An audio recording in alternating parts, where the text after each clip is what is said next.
श्री राधे श्याम। हम मीराबाई जी का चरित्र के अगला पार्ट स्टार्ट कर रहे हैं। हमने अब तक देखा कि श्री मीराबाई जी के पास ठाकुर जी आते हैं, कैसे उसके ठाकुर जी के साथ बातें करती है, कैसे ठाकुर जी के साथ भोग लगाती है, कैसे सेवा करती है उसकी। अभी ठाकुर जी का नामकरण होने जा रहा है, तो मीरा अपने ठाकुर जी का छोटे से मीरा बिल्कुल 5 साल की मीरा रहती है, तो अपने ठाकुर जी का नामकरण करने के लिए जा रही है। और बाबोसा मतलब कि अपने दादाजी श्री दूधा जी को पूछ रहे कि बाबा दादा इसका नाम तो बताओ, बाबोसा इसका नाम क्या रखें। और मेरे को तो नाम इसका पता ही नहीं है।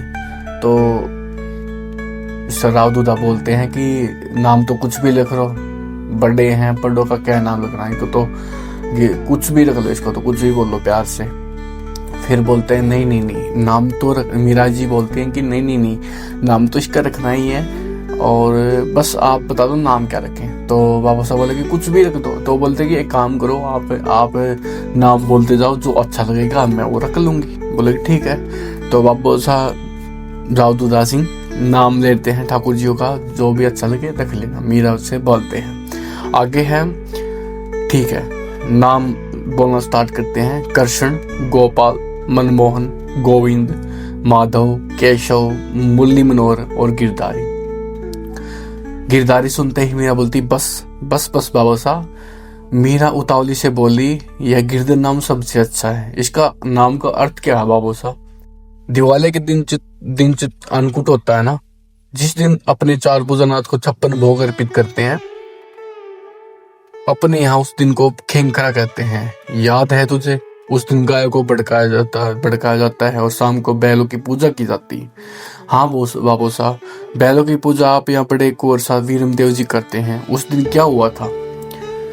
तो मैं बूढ़ा हो गया हूँ ना, इसलिए इतने सारे बैलों की पूजा नहीं कर सकता। 10-5 की तो मैं कर सकता हूँ, फिर तुम्हारे बड़े कुंवर साहब करते हैं। हाँ तो मैं क्या कह रहा था, फिर से नामकरण के टॉपिक पे आते हैं बाबू साहब। हाँ तो मैं क्या कह रहा था, दिवाली के दिन दूसरे दिन व्रज में इंद्र यज्ञ होता है। भगवान श्री कृष्ण उसको बंद करवाकर गोवर्धन की पूजा करते हैं, आरंभ स्टार्ट करते हैं पूजा करनी। इससे इंद्र को क्रोध चढ़ जाता है और पूरे व्रज पर जोरदार वर्षा करता है। बड़े बड़े आधा शेर के ओले पड़ने लग जाते हैं। बैला बांधने की रस्सी होती है ना वैसी मोटी मोटी धाराएं पानी की पड़ने लग जाती हैं। ओलों की मार और पानी की बौछार से लोग घबरा जाते हैं। उन्होंने भगवान को पुकारा। भगवान सबको लेकर गोवर्धन के समीप जाते हैं और उनसे हाथ से ऊपर उठाकर छत्र की बाती ना तान दिया। व्रज के लोग अपने ढोर, डंगर, छोरी छोरा, गठड़ी मूठड़ी लेकर उसके नीचे घुस जाते हैं। 7 दिन तक प्रभु अपने बाएं हाथ की छोटी उंगली पर पर्वत उठाए रहते हैं, दाहिने हाथ से बंसी बजाते रहते हैं। वे निरंतर बंसी वादन इसलिए करते हैं कि किसी का ध्यान समय और भूख प्यास थकान की ओर न जाए। अपना चक्कर व्रज के ऊपर थोड़ा छोड़ा है कि वर्षा के जोर और ओलों से किसी के घर झोपड़े न डे जाए। चक्कर ने सब जल सोख लिया। 7वें दिन वर्षा बंद हुई तो उन्होंने सबसे घर जाने को कहा। उनके निकल जाने पर पर्वत जो का त्यों नीचे रख दिया। उस दिन से उनका नाम गिरधारी था, गिरधर पड़ गया। समझी बेटा? बापू साहब बोल रहे हैं समझी बेटा। कहते हुए दूधा जी ने मीरा को की ओर देखा। देखते हुए चौंक पड़े। दूधा जी एकदम से आश्चर्य में पड़ पड़े। कुछ करें इसके पूर्व ही मीरा के पास खड़े एक बालक ने क्या हुआ मीरा कहकर उसे हाथ से हिलाया और मीरा चेतहीन मूर्ति की बाती भूमि पर जाग पड़ी। मतलब कि मीरा बचपन से इतनी भाव में थी कि वो मूर्छित हो गई थी। ये लीला सुन के दूधा जी सिद्धार्थपूर्वक उसे गोद में उठाता है और बाहर के महलों में चले जाते हैं लेकर।